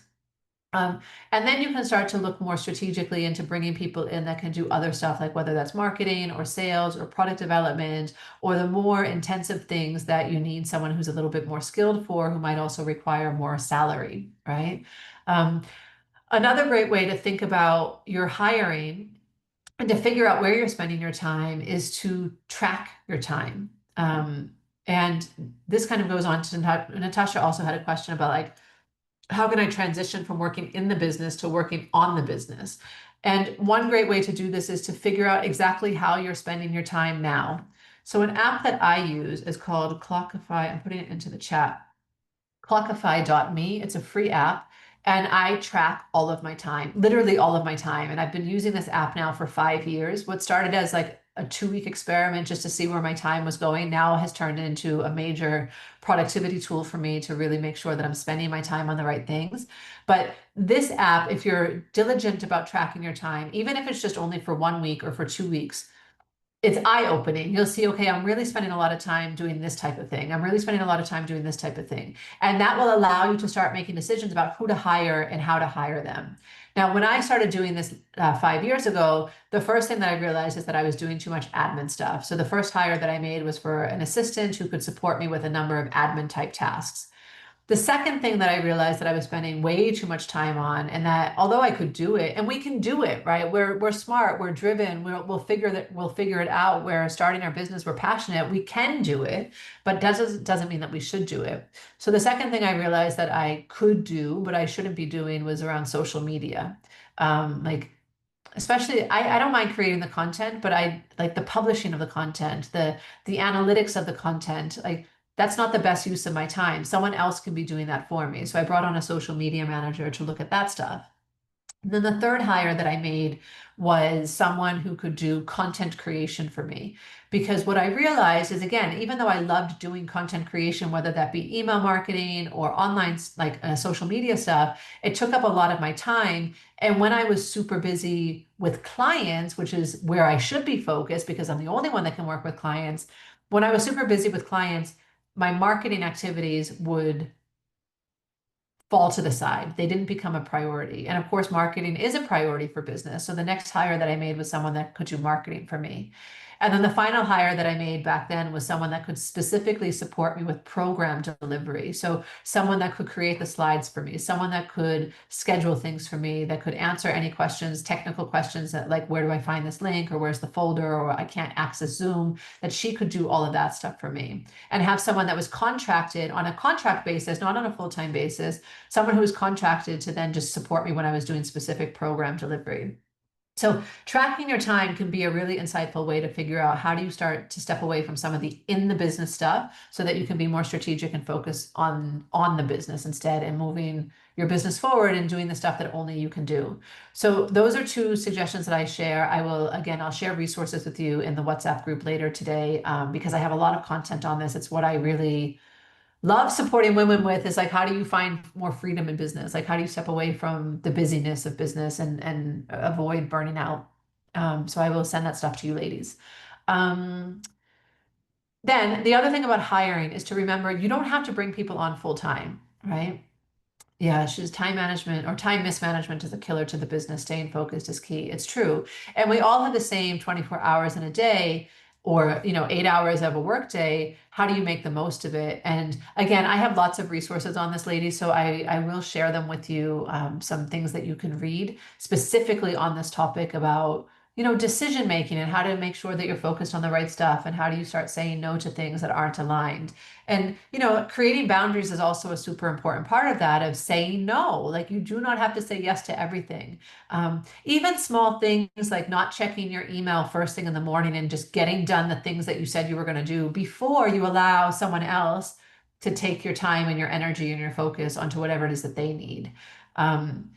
I only look at emails twice a week, and I've only been looking at emails twice a week for years now because most things do not require an immediate response. The same with WhatsApp messages. I do not sit on WhatsApp all day. I have a business WhatsApp and I have a personal WhatsApp, and that way I can also differentiate. Okay, it's the evening. I don't want to look at business WhatsApp. I won't even open that app. I will just look at personal WhatsApp, and vice versa. During the day, I don't really check personal WhatsApp.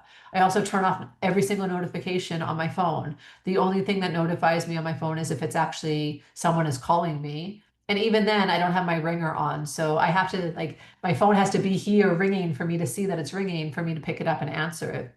I don't allow other people to distract me. And having those boundaries is really, it's okay. Like your business will be fine if you put boundaries in place, trust me. And it also protects your time, energy, and focus.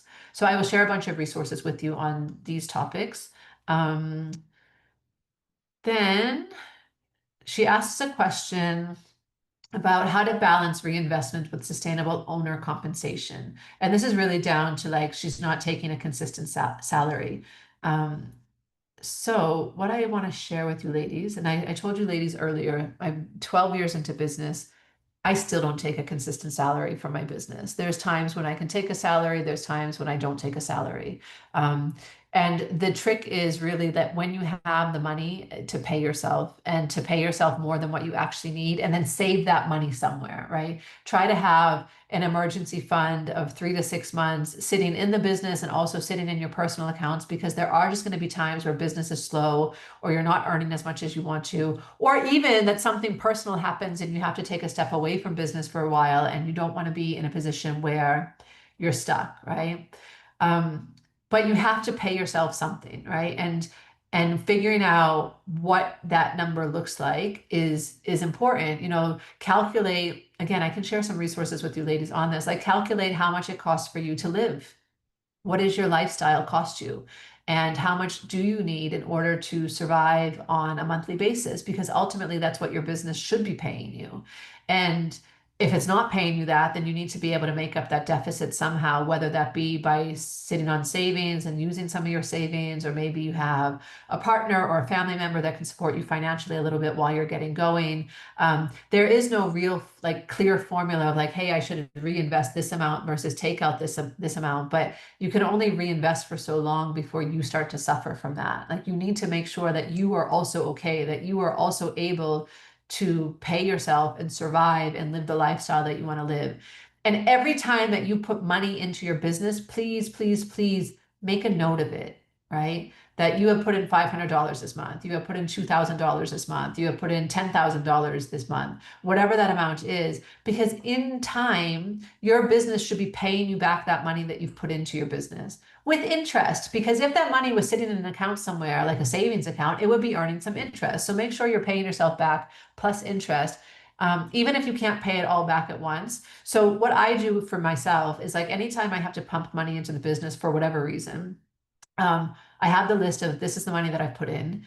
And when I do get a larger windfall of cash coming in, maybe I've had a great month and there's extra clients, so I'm more than better, like I'm more than enough for covering expenses within the business, I then pay myself back some of that money. And by the end of the year, I always try to net down to zero so that I don't owe myself anything. But there are just going to be times where you have to pump some money in, or you have to cover someone else's salaries, or you need to make an investment that you believe is going to grow your business, and that has to come out of your personal account.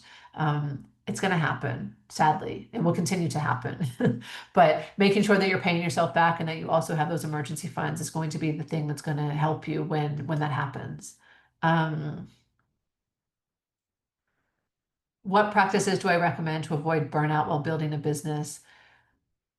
Yeah, so again, I'm going to share a lot of resources with you ladies, because I have tons of articles already that I've written on this. But some high level ones will really just be making sure that you take time out, putting those boundaries in place. Like, I used to work evenings, I used to work weekends. Every holiday that I took, my laptop would come with me. It was never left at home. I had just one WhatsApp number, so I was constantly being notified that someone was contacting me. So some things are really just putting those boundaries in place, like setting a time that you don't want to work past and being strict about it, saying, okay, I'm done at 6. And unless it's an emergency, I'm done at 6. And quite honestly, it's rarely an emergency. We just feel this pressure to respond. Like the WhatsApp, having a separate personal WhatsApp and a separate business WhatsApp, having separate personal and business social media accounts so that you can very easily stop looking at one of them if you still want to look at another one.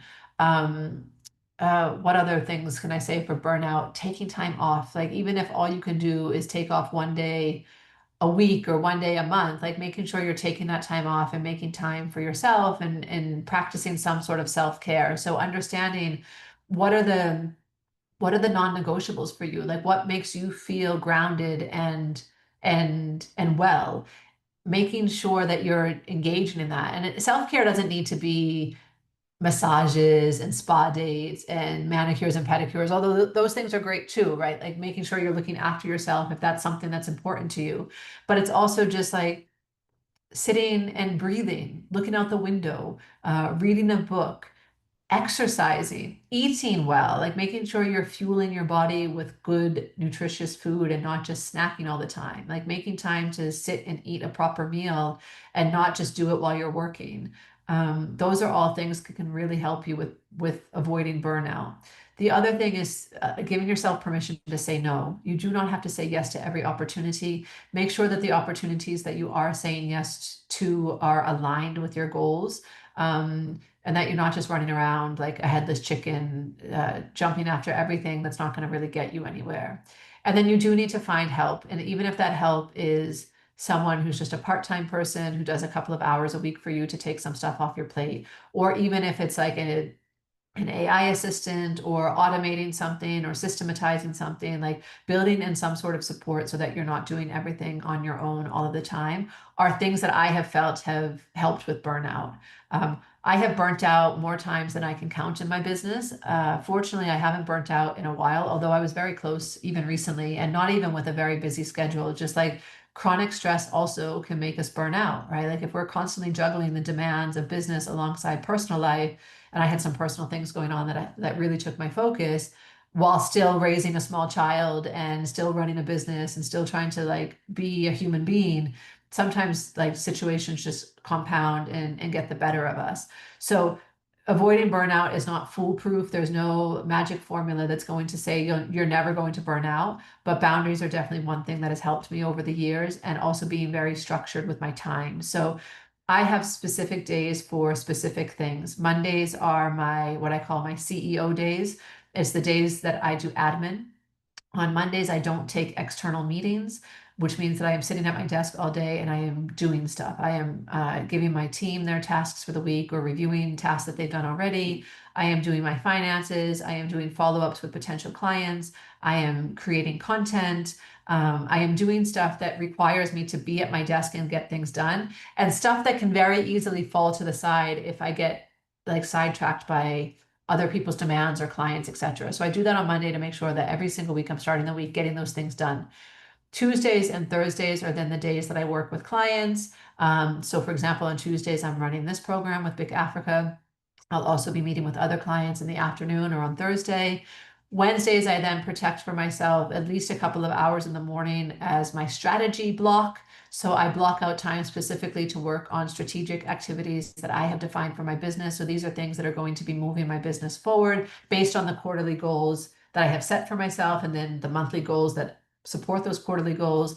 My strategy block will always look different. So for example, tomorrow, my strategy block is about, I'm just looking at my to-do list. My strategy block is really about focusing on marketing activities that I need to get done. So it's about creating my LinkedIn post for the month.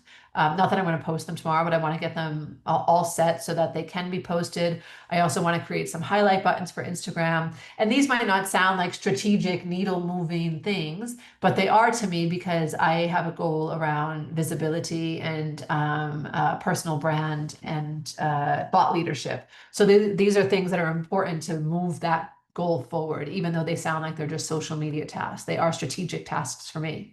Other times that might look like changing the sales page on my website and writing copy for that. Or it might be around looking at metrics. Like I have conversion metrics that I need to look at. So what activities am I doing that actually bring in customers, and analyzing that data. So every Wednesday I make time for that strategic stuff. So I'm definitely working on something that's moving my business forward and making the dedicated time to do that. And then the rest of Wednesday can be ad hoc, right? Based on whatever my to-do list looks like. Tomorrow, I actually have a client in the afternoon, which is rare on a Wednesday, but it's what she could do. But those are ways that you can also start to protect yourself from burnout. And then on Fridays, I don't work anymore. I started taking Fridays off a number of years ago. Now I only work on Fridays if it's an emergency. And quite honestly, it's very rarely an emergency. So Fridays are the days that I protect for myself and that I really need, because then I go into the weekend of, being a full-time single parent to a super energetic 2.5-year-old. So if I don't take those Fridays now, and I started this before I was a mother, but if I don't take those Fridays now to kind of ground myself and to make sure that I've decompressed a bit from the week, then weekends would really be impossible for me. So Suzanne shares self-care can just be lying on the couch with a cup of tea and staying off everything for a day or two. Definitely. She says she does that often now because burnout had her shutting the business for over a year and ended with some anxiety. Now she knows she needs to be alive for the business to have me, so I just take care of me. It's true. Your business won't run if you can't run, if you're not there. Your businesses are not probably at the stage where they can run effectively without you. And mine is the same. Like I have some things that can happen behind the scenes that can happen without my involvement, because I've set up the processes and the systems and the procedures and the people to do that for me. But when it comes to building, like bringing the money in the door, that's still me. I have to be able to show up for that. And if I can't show up for that, then there's a direct impact on the revenue that comes in. So I will dig out more resources on this. Like this is a topic that I am actually like super, super passionate about. So I will definitely send some more stuff in your direction. Okay, so the next one is Jumai. She asks how to find the right people to work with me in the business, how to attract more customers and increase sales. Okay. So, with the right people to work with you in the business, I think the first step is definitely what I shared earlier about like really identifying what tasks you want them to do, and then creating a really strong job description that supports those tasks. You then want to put it out there. You don't have to use recruiters for this. I've never hired through a recruiter. In fact, some people have even just come to me and say, hey, can I work with you? And I give them a chance and see if it will work out. But you can just put it out into your networks, put it out on LinkedIn. If you have an email list, you can put it out to your email list and say, hey, we're hiring, and let people know we're looking for these types of people. And then you want to interview them. And again, I have a resource for this that I can share with you ladies, about how to hire the right people. Like what sorts of questions do you want to be asking them, and making sure that you're actually interviewing them, right? Because sometimes we come in, like we bring someone in for an interview, and then we don't really ask them the right questions. We don't ask them to demonstrate that they can do the job. We don't ask them about their thinking and the ways that they work, because a lot of times we can train people to do the job the way that we want them to do it, but we can't really train someone's attitude. So you might want to hire, it's more important sometimes to hire someone because they have the right attitude. They are a go-getter, they are responsible, they are committed, they are willing to try new things, they are curious, they are coachable, like you can teach them, they take on feedback. And those sorts of things don't necessarily show up in a CV with a list of accolades and achievements and skill sets. Those are things that you have to be asking them in interview questions. And the way that you can do that is by, asking questions that are specific to what you do. So for example, you can say, hey, imagine you had this type of problem, right? And you explain to them a problem that you currently face in your business or that you've seen in the business sometimes. And then ask them, like, how would you go about solving this problem? And get to understand how this person thinks, how this person behaves, how this person goes about solving problems. And that will let you know maybe they're not the right person for you, or maybe they are. Maybe in the quality of their response, you'll find that they won't be a problem solver, that they will always be looking to you for instruction. That they'll always be a doer and a rules follower, but they won't be an out-of-the-box thinker, or they won't be creative, or they won't be innovative. So you want to make sure that you're asking questions that really give them an opportunity to talk you through how they would solve a problem, or how they would do a task, or how they might come up with an idea, or even like how they would manage something if something were to happen. So you could say like, okay, imagine that you have a deadline for next Friday. And on Monday, something happens that makes it clear to you that that deadline is at risk. What do you do? And then get them to talk through how would they approach that, because a lot of people might try to fix the problem and not communicate it to you until the very last minute, and then it's kind of too late to mitigate any risks. Another person might say, I would let you know immediately that I'm going to miss the deadline, or that there's a risk to missing the deadline, and even though I've tried to solve it, I'm still having trouble. It just lets you think like what their thought process is through. So hire for behavior, hire for attitude more than you hire for skills, because skills can usually be taught. What other question? How to attract more customers and increase sales? Yeah, I think the biggest thing is making sure that you're getting in front of people. So, you have to talk about your business. You have to decide, like, if you're a B2B business, then you need to be identifying who your potential customers are and contacting them. If you're a B2C business, you need to identify who your ideal customer is and get in spaces where those people are already hanging out, whether that be online or in person. Don't just expect people to come to you as a business owner. You need to sometimes be the one that reaches out to someone and says, hey, here's what I can do. I've noticed that this is a challenge that you're experiencing. Here's what I can do to help you. Let's talk about it. And don't be afraid to, like, I don't necessarily recommend cold calling and picking up the phone and calling random strangers, but you can start to observe some people, whether it be online or in person, and just recognize like what challenges they're experiencing and ask them open-ended questions. Try to understand their pain point, try to understand how they're currently solving their problems, and then be a solution to those problems for them. You also have to make sure that there's product market fit. So making sure that what you are offering, whether that be a product or a service, is in fact what people want to be paying money for. If your solution isn't the right solution, then it's going to be very difficult to increase your sales. Yeah. Okay, that's for Jumai. She also asked, what's the best way to promote my business with a small budget? I think it's as I've spoken about, like making sure that you have a social media presence, showing up in person, depending on who your customer is, like you can just go out and start trying to find them, contacting them, reaching out to them. That doesn't take money. If you do have a small budget, you can also consider advertising, depending on the type of business that you're running. You might be able to do some social media ads or some Google ads, or some SEO. And a lot of stuff is learnable, right? So go online, go on YouTube, go to ChatGPT, go to these different sources and try to learn how can you promote your business? Like, what is the best way to promote your business? Is it by having social media presence? Is it by using ads? Is it by doing SEO or AdWords? And then even if your budget is small, considering how much of my budget can I afford to put in and what number of customers do I need to bring in order to make this spend worthwhile, right? And then you do have to experiment a little bit and test out the market. Okay. All right, next up is Mushtaq. How to design a realistic and sustainable revenue model for an impact-driven hub. And how to prioritize operations with limited time and team. Okay, so how to design a realistic and sustainable revenue model for an impact-driven hub. So I think with that,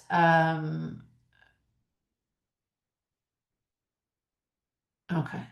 I think, it's again, going back to that business model canvas and understanding like what are the different sources of revenue that currently come in or that could come in for your business, and then prioritizing which one you think is most realistic to start with, right? Like where do you think you can get the most traction to start with and prove that concept, right? Start to bring in that money and then you can use that money to continue to grow in other ways.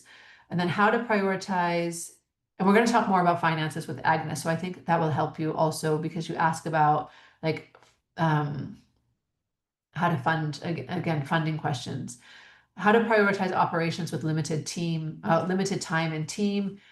Again, I'll be sharing resources on this. Like it goes back to, again, identifying all the critical tasks that you need to be doing in the business and really focusing on those. Where you find that there's things that are happening that take too much time or take too much energy or take too much focus, again, ask yourself, like, is there a way to automate this process? Is there a way to put a system in place around this process?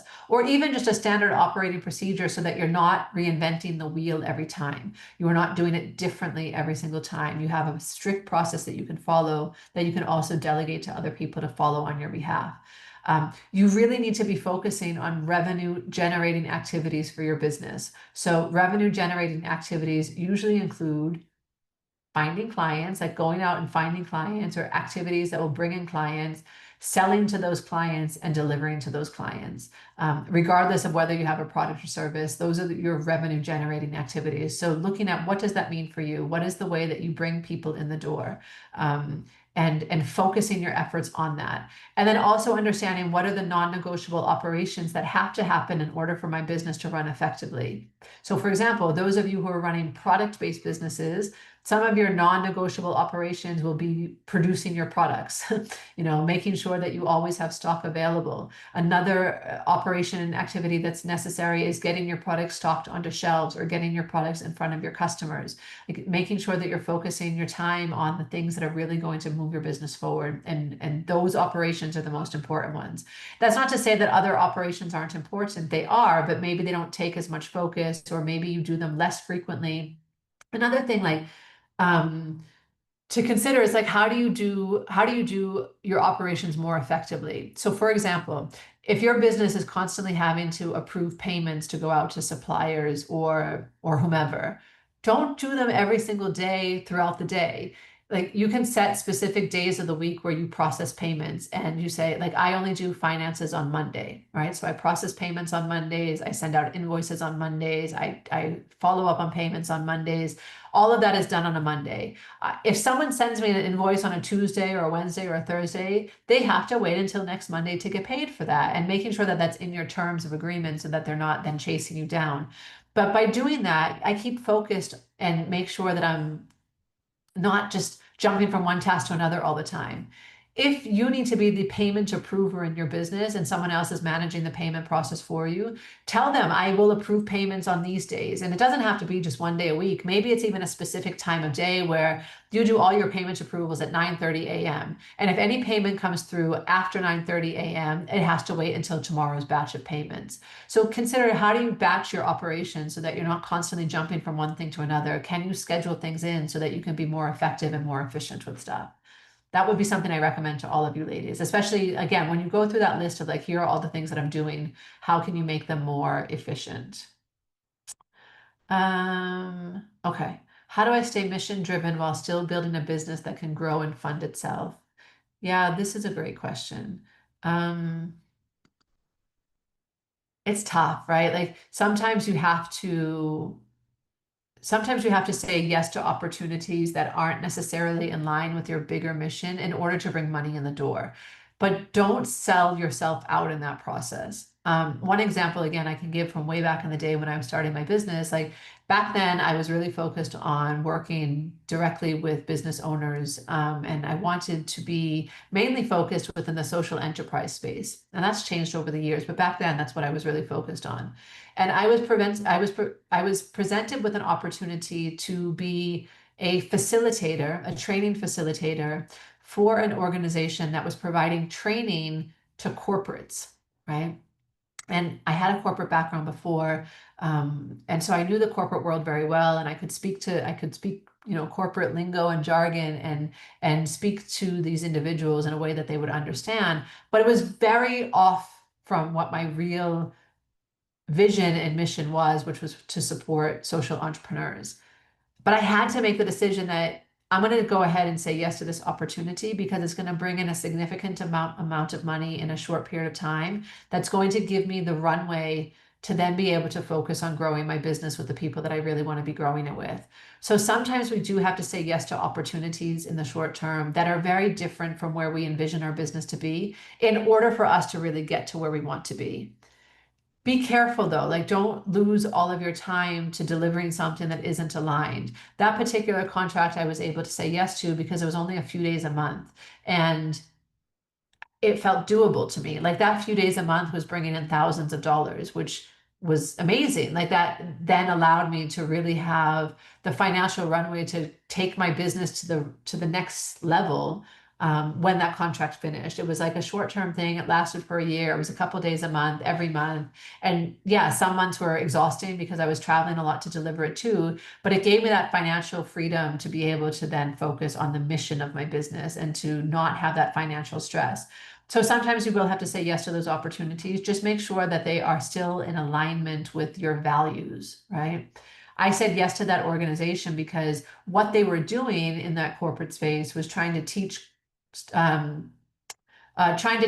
corporates how to behave more like startups, right? So it was still very much in line with what I wanted to be doing, like working with small businesses, working with startups, and teaching them these methodologies that would help them to behave more like startups in the way that they were thinking and working within their space.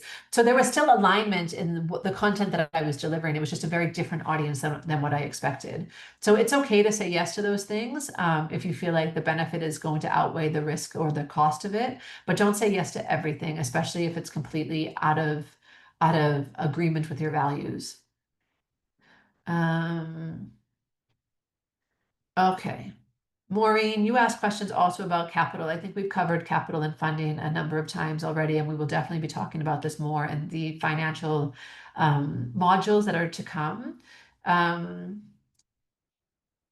then you also ask about your market niche So again, with your niche, with your market, with your ideal customer, like the business model canvas is your go-to starting point, and really working out your business model based on who that is, and then seeing if that niche makes sense. So I just shared with you ladies a couple minutes ago, like when I was starting my business 12 years ago, my focus was on social entrepreneurs, and I was really wanting to work only with social entrepreneurs.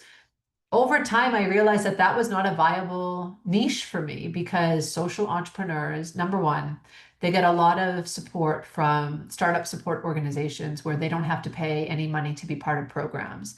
And so targeting social entrepreneurs was not a viable revenue model for me, because they didn't have, not that they didn't have the money, they were very reluctant to spend the money on services that I was providing because they could get them elsewhere for free, right? So then my niche became more about startups in any industry, and not just social entrepreneurs, but any type of startup. And that was really useful for a while, because then it opened up the door for other types of businesses to come to me. But it didn't feel like I wanted to work with everybody. So then back in 2018, I then focused down on working only with women entrepreneurs, because I do feel like our challenges are a little bit unique compared to male entrepreneurs. Not a little unique, they are unique. There's additional challenges that we face as women that men don't experience. And plus, the network that I was organically growing was naturally already more women than men. So it made sense for me to start targeting women more specifically, because I was already in those spaces where women were showing up and listening to me and growing in my network. So my niche changed again to be more specifically women entrepreneurs. So yours can too. Like, you will choose a niche and you will work on it, and you will see if it gets you anywhere. And if it doesn't, then you can always change who that is. If you do find that it's working, then you can double down on that, right? So I then eventually moved away from the startup space. I still work with startups in this sense of, like, for example, with BIC Africa or other accelerator programs or incubation programs that are focused on startups. But in my one-to-one work, I don't really work with startups as much anymore. I'm much more focused on women that are a few years down the line, who are already in the market, that are already making a little bit of money, but they want to do better. They want to get to the next level without burning out. They want to start thinking about how they're running their business with more systems and structure and ease.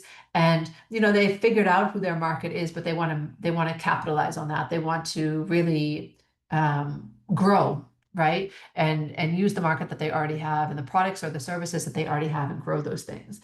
So all this to say, like, your niche is likely going to change over time as you start to learn more about your business and who you can provide services to. My offers have also changed over time. Before, I used to cater to all sorts of challenges that business owners or startup businesses were facing, whether that came down to, like, finances or storytelling or business model, and all these different things that people were having challenges with. And I just spread myself too thin, because I was offering all these different things. And so about 5 years ago, I tore everything to the ground. I started from scratch, and I just redefined what I wanted to be known for and what I wanted to offer to people. And I came up with just one key offer, and then one variation of that based on what the market needed. So your niche is going to change, and that's okay. And if your niche is working, then just double down on that. Really dig into that. Put yourself in front of more of those people. Learn more about what they need and how you can be of service to them. Okay, so Suzanne, I'm just reading your message. I will come back to you. Suzanne, can you do me a favor and send that exact same message to me on WhatsApp? Because as soon as we close this chat, I will lose that text. But I want to come back to you. I know it's a private message. So just send it to me on WhatsApp, please. Then, okay. Then the final one, and I know we're a bit over time. The final one, Mohamariza, I don't have funding to extend my business. How to get funds? Okay, so we've talked about funding already. So I won't answer that one again. I think we've covered this a lot. And then I'm also just looking, I see two people who sent in after the deadline, but I do see them here. So let me just very quickly touch on these. So Precious, developing a strong sales pitch to suitable clients, and then finding out latest technology in 3D printing. And then you also have questions on funding. So the funding question has been answered. Sales pitch we are going to talk about in a future session. So you are going to have a session with me, not next week, but in a few weeks' time, about storytelling and the art of the pitch. So I'm going to be teaching you ladies how to use storytelling for selling and how to create that strong sales pitch. So I'm going to park that one for now. And then your other question about how to find out the latest technology in 3D printing, I think it's research, right? Looking into who's already doing 3D printing, especially outside of the continent, because I know that it's definitely more popular in the Middle East and in Europe, and seeing like who's already out there, what information is out there, using even places like LinkedIn for that, or ChatGPT can maybe tell you some stuff also. I personally don't know of any latest technology in 3D printing, but hopefully the internet is a better source for that. And then finally, Nai, you also ask about financial management and partnership development. So I'm going to ask you to wait on that because in Agnes's session 2 weeks from today, she's going to be talking about both of those things. So I will leave that for her. And then if you still have questions about it, you can certainly ask during that session specifically. Okay. All right. Whew. I have been talking a lot. I'm going to turn it over to you. And see if you have any last questions before we close up. I know that we're a few minutes over, but let me know if there's any other questions that you have in the chat.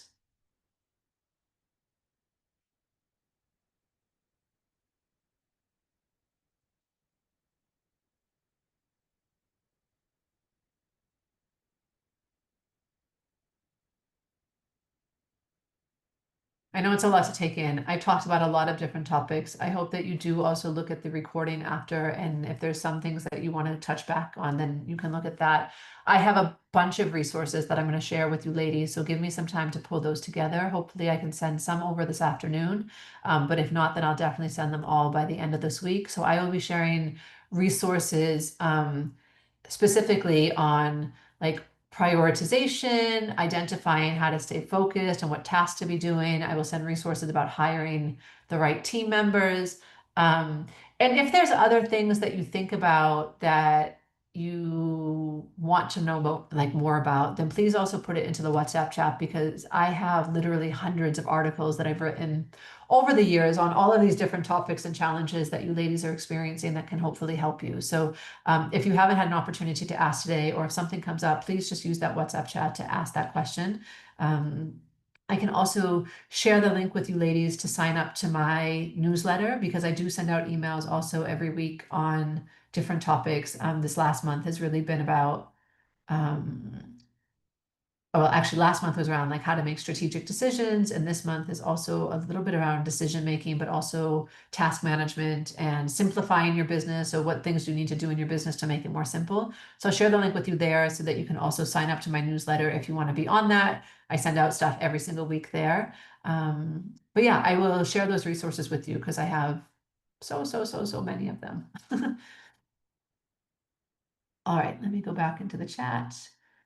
All right. So if there's nothing more, then I will just very quickly move on to what's coming next. So next week you are with me again for our third coaching session. And next week we're going to be talking about money mindset. Money mindset is such an important component of finances. And the reason I'm doing this session next week is because it's going to nicely lead you into those sessions with Agnes, which are around financial management tools and access to finance and all of that stuff that's money related. I am going to give you a little bit of homework to do in order to prepare for next week's session. It is going to be an online quiz, which is a quiz that's designed by a money mindset coach. Her name is Denise Duffield Thomas. She's based in Australia. She has a quiz that you can do to find out what your main money mindset is. And it also has like a series of videos that you can watch afterwards. But the only homework for next week is just to complete the quiz and to find out what your main money mindset is and to bring that into next week's session so that you can start to understand like how is that mindset impacting your business. Everything that we believe about money, everything that we allow to hold ourselves back about money is having a direct impact on our business as well because of how we show up for clients, how we price ourselves, how we follow up on invoices, all these different things that might get in the way. So that's going to be next week's topic. It's a juicy one. I love teaching also about money because we all deserve to be wealthy and we all deserve to make money in our businesses and to pay ourselves what we need to fund our lifestyles. So looking forward to that one with you next week. And then finally, the links are here. I know Christina also put the folder into the chat earlier where you can find all of the recordings. So the recording for this session, all of the other ones will be in there later. I think you're all in the WhatsApp group already, so I won't bother repeating myself on that. And then finally, I'll just see you here again next week, same time, same link, as we dig into money matters. All right. Thank you so much for being vulnerable today, for sharing your challenges, for allowing me to talk so much. I know I've been talking so much today, and sharing my expertise and wisdom on all of these matters. Yeah, see you next week. Thanks a lot, Danielle. Thanks, everyone. See you next week. Welcome. Bye, ladies. Thank you. Bye-bye. Bye. Welcome. Take care. Bye, everybody. Bye.